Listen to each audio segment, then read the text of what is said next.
नमस्कार दोस्तों, स्वागत है आप सभी का आपके अपने चैनल नॉलेज सागर पर। मैं हूं अरविंद गुप्ता। इस चैनल के माध्यम से आपको विभिन्न प्रतियोगी परीक्षाओं में पूछे जाने वाले सामान्य ज्ञान आधारित सभी विषयों से संबंधित प्रश्नों को लेकर आता हूं, जिसकी प्रकृति वस्तुनिष्ठ होती है। नॉलेज सागर चैनल का उद्देश्य शुद्धतम एवं तथ्यपरक प्रश्नों की श्रृंखला को आप तक पहुँचाना है, जिससे आप अपनी तैयारी को और मजबूती प्रदान कर सकें। आप सभी को ज्ञात होगा कि सर्वमान्य तथ्य के लिए NCERT निर्विवादित रूप से अंतिम स्रोत है।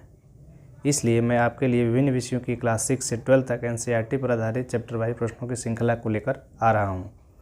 इसी क्रम में आज प्रस्तुत है कक्षा 6 की भूगोल विषय की NCERT के चैप्टर नंबर 3 पृथ्वी की गतियां मोशन ऑफ द अर्थ से संबंधित प्रश्नों की श्रृंखला। तो आइए फ्रेंड्स शुरू करते हैं। शुरू करने से पहले यदि आप मेरे चैनल पर नए हैं तो मेरे चैनल को सब्सक्राइब कीजिए और बेल आइकन को प्रेस कीजिए ताकि आगे आने वाली नोटिफिकेशन आप सभी को मिलती रहे।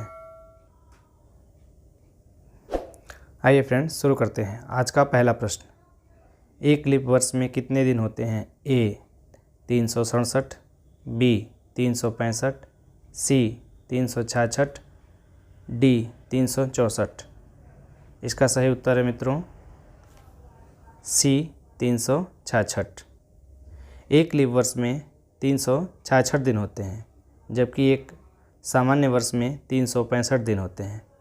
आखिर ये एक दिन बढ़ता कैसे है, आइए देखते हैं।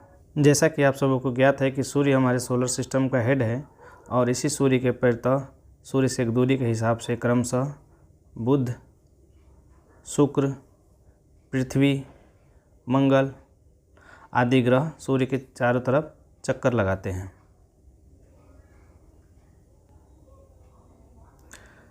सूर्य के परितः यानी सूर्य के चारों तरफ पृथ्वी का एक चक्कर लगाने में 365 दिन और 6 घंटे का समय लगता है। तो सामान्यतया हमें 365 दिन ही एक साल में होता है, लेकिन जो यह 6 घंटे होते हैं, ये 6 घंटे हर साल जुड़ते जाते हैं और प्रत्येक चौथे साल में, हर 4th ईयर में ये 6 × 4 यानी 24 आवर 24 घंटे हो जाते हैं, जो एक दिन में कन्वर्ट हो जाता है। और यही एक दिन हर चौथे साल में जाके लीप ईयर के रूप में कन्वर्ट होता है। उस दिन अर्थात उस वर्ष दिनों की संख्या होती है 366।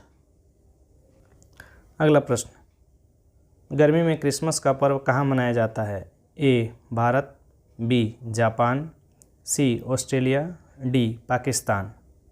इसका सही उत्तर है मित्रों C ऑस्ट्रेलिया। यहाँ ध्यान दीजिए, ये जो सूर्य है और ये हमारी पृथ्वी है, जो ये विषुवत रेखा है 0 डिग्री, कर्क रेखा जो आप देख रहे हैं 23.5 डिग्री उत्तरी और मकर रेखा 23.5 डिग्री दक्षिणी।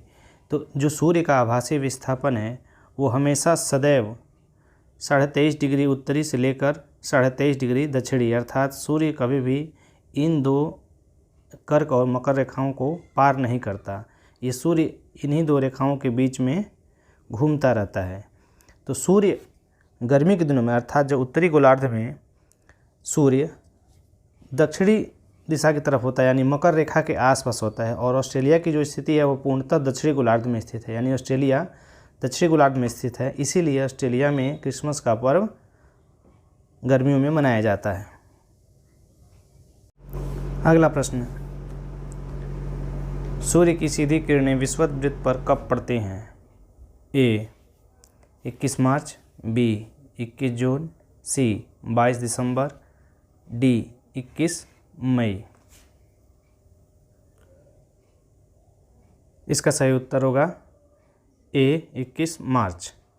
21 मार्च को सूर्य की सीधी किरणें विषुवत वृत्त पर पड़ती हैं। अगला प्रश्न, ऋतु में परिवर्तन पृथ्वी की किस गति के कारण होता है? A घूर्णन, B परिक्रमण, C गुरुत्वाकर्षण, D घर्षण। इसका सही जवाब है B परिक्रमण। मित्रों, पृथ्वी की 2 गतियां होती हैं, अर्थात ये हमारी जो पृथ्वी है जिसका ये नॉर्थ पोल है और ये साउथ पोल है। जैसा मैंने पहले बताया कि पृथ्वी की अपनी गति पश्चिम से पूर्व की तरफ होती है। ये हो गई हमारी पृथ्वी की पहली गति, जिसे हम घूर्णन कहते हैं।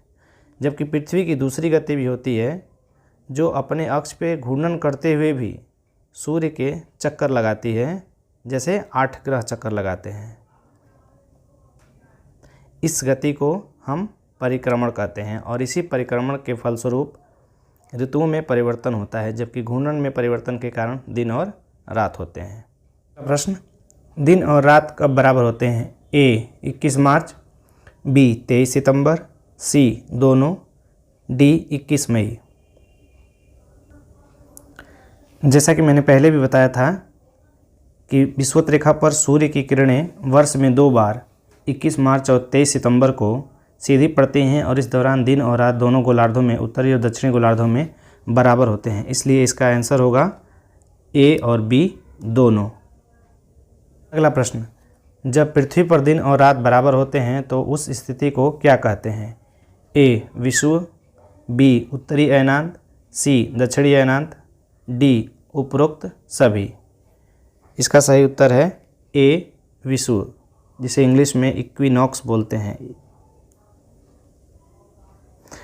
अर्थात इक्विनॉक्स वह स्थिति है जब पृथ्वी के दोनों गोलार्धों यानी नॉर्दर्न और साउदर्न, उत्तरी और दक्षिणी दोनों गोलार्धों में दिन और रात की जो घंटे होते हैं, समय होते हैं, वो दोनों बराबर होता है, जैसा मैंने पिछले प्रश्न में बताया था। ये कब होता है? 21 मार्च और 23 सितंबर को। अगला प्रश्न, सूर्य की किरणें कर्क रेखा पर कब सीधी पड़ती हैं? ए 21 जून, बी 21 मार्च, सी 22 दिसंबर, डी 21 मई। इसका सही जवाब है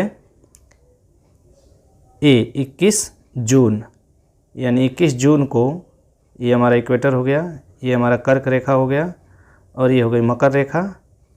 तो कर्क रेखा पर 21 जून को सूर्य की किरणें सीधी पड़ती हैं। यहाँ ध्यान देने वाली बात यह है कि 21 जून को जब सूर्य की किरणें कर्क रेखा पर सीधी पड़ती हैं, उस दौरान उत्तरी गोलार्ध में सबसे लंबा दिन होता है और इसके अपोजिट यानी इसके उल्टा दक्षिणी गोलार्ध में होता है, अर्थात दक्षिणी गोलार्ध में सबसे छोटा दिन होता है।